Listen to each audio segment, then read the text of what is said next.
Good morning everyone.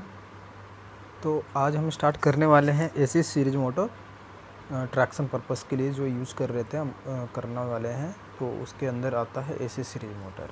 ठीक है, तो देखिए, many single phase AC motors have been developed for traction purpose but only compensated series type commutator motor is found to be use best suited for traction. अभी तक traction purpose के लिए आप लोगों ने बहुत सारे मोटर को देखा, जैसे सीरीज मोटर देखा, induction motor, single phase induction motor वगैरह। तो आपको इसमें देखने को मिला होगा कि उन सभी में से सबसे अच्छा जो आपका ट्रैक्शन पर्पस के लिए यूज़ होता है वह सीरीज टाइप मोटर होता है, जो जिसको पूरा बोला जाता है compensated series type commutator motor. ठीक है, बिकॉज वहाँ पर आपको स्टार्टिंग टॉर्क हाई मिलता है और वही हमें चाहिए ट्रैक्शन पर्पस के लिए। तो इस वजह से सीरीज टाइप कम्यूटेटर मोटर हमारे लिए बेस्ट सूटेबल हुआ। Single phase induction motors have been abandoned as they are not capable of developing high starting torque। Single phase induction motor के अंदर क्या दिक्कत हो जा रहा था कि स्टार्टिंग टॉर्क उसके अंदर हाई नहीं मिलता था। तो उस चीज़ के लिए हम उसको मतलब एक बार के लिए उसको रख देते हैं, मतलब वो उसका यूज नहीं करते हैं। ठीक है, तो नेक्स्ट है कि the construction of an AC series motor is very similar to DC series motor except that some modification. तो अब हम लोग एसी सप्लाई में अगर सीरीज मोटर यूज़ कर रहे हैं तो उसका भी कंस्ट्रक्शन बिल्कुल सिमिलर होता है डीसी सीरीज मोटर की तरह। कुछ चीज़ें अलग होते हैं, जैसे होल मैग्नेटिक सर्किट लैमिनेटेड। यहाँ पर क्या होता है, होल मैग्नेटिक सर्किट लैमिनेटेड होता है।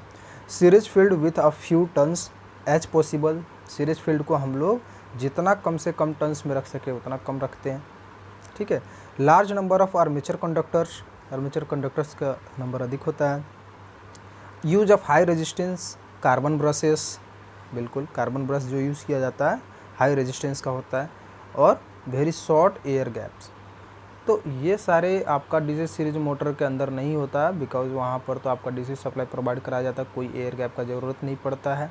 तो इस वजह से यहाँ पर कुछ मॉडिफिकेशन कर सकते हैं इस चीज़ को, जो जो टर्म्स मैंने बताया।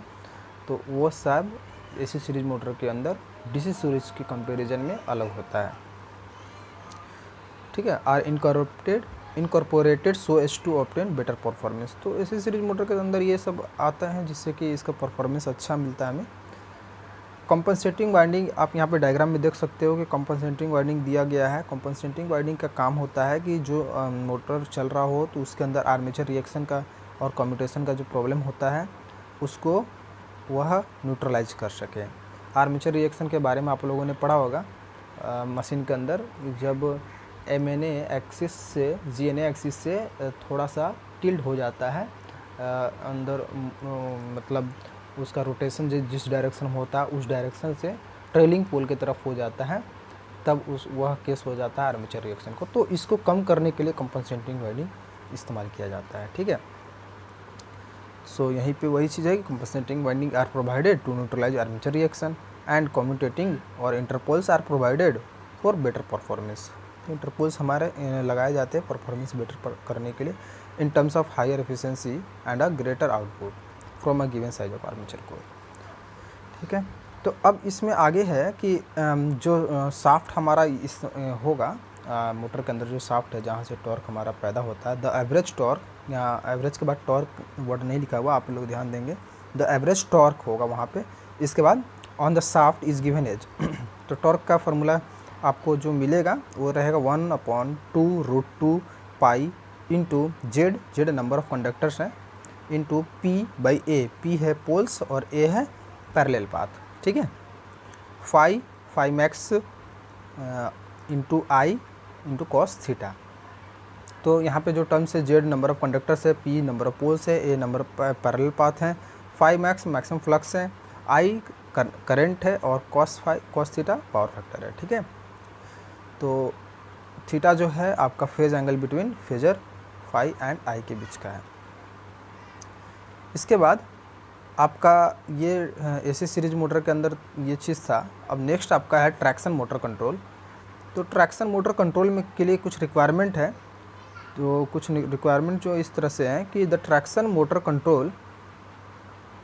Control requirements are as follows. तो ट्रैक्शन मोटर कंट्रोल करने के लिए कुछ कुछ रिक्वायरमेंट्स जो होते हैं वो कुछ इस तरीके से ये है। पहला कि connecting the motor to supply without taking excessive starting current. तो पहला चीज़ तो यह है कि आपको जो मोटर है उसको कनेक्ट करना है सप्लाई से बिना कि ज़्यादा करंट लिए हुए, ठीक है। स्टार्टिंग करंट हमारा ज़्यादा नहीं होना चाहिए, ठीक। और ये चीज़ पहले से भी आपको जो पढ़े जा रहे हैं कि स्टार्टिंग टॉर्क हाई होना चाहिए, करंट नहीं, करंट कम होना चाहिए स्टार्टिंग के टाइम पे, एक्सेसिव करंट नहीं होना चाहिए वरना वाइंडिंग तुरंत से जल जाएगा। तो ये हमारा ट्रैक्शन मोटर कंट्रोल के पर्पस के लिए पहला रिक्वायरमेंट से में भी बताया जा रहा है, ठीक है। सेकंड है providing smooth acceleration without sudden jerk to avoid damage to coupling. तो हमारे पास जो एक्सेलरेशन दिया जाता है वह स्मूथ होना चाहिए जिससे कि जर्क ना लगे, और जर्क अगर नहीं लगेगा तो हमारा जो कपलिंग किया हुआ रहता है एक सिस्टम से दूसरे सिस्टम के, तो वह कपलिंग भी काफ़ी बहुत दिनों तक, काफ़ी ईयर्स कह सकते हैं, बहुत सालों तक वो चलेगा, ठीक है।